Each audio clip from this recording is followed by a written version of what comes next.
आपण first marination करून घेणार आहोत. तिथे मी इथं थोडंसं हळद, लिंबाचा रस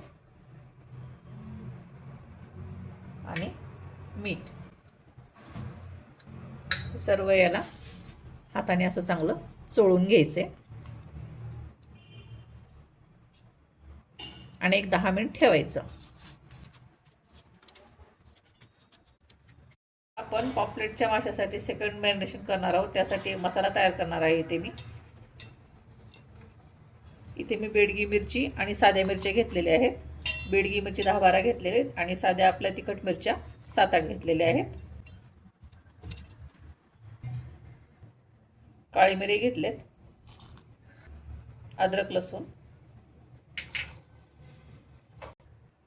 कढीपत्ता हे सर्व आपण आता वाटून घेणार आहोत. आता आपण ही लाल मिरचीची पेस्ट तयार करून घेतलेली आहे. ही पेस्ट आपण आता माशाला लावणार आहोत.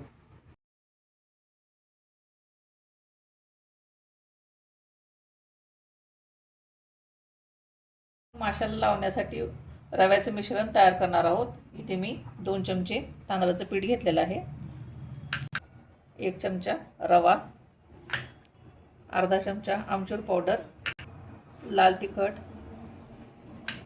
हळद,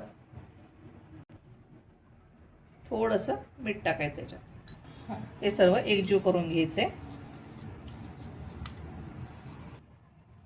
हे पहा, हा मसाला जो आपण मॅरिनेट करून ठेवला होता तो आता रव्यामध्ये गोळून घेऊया. याच्यात जास्त वेळ भिजत ठेवायचा नाही, कारण त्याच्यामुळे पिठाचा थर जास्त होतो आणि मग ते छान लागत नाही.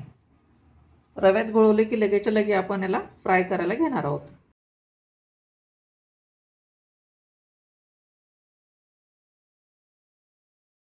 एका बाजूने आपलं भाजून झालेलं आहे, त्याला आपण आता दुसऱ्या बाजूने भाजून घेणार आहोत.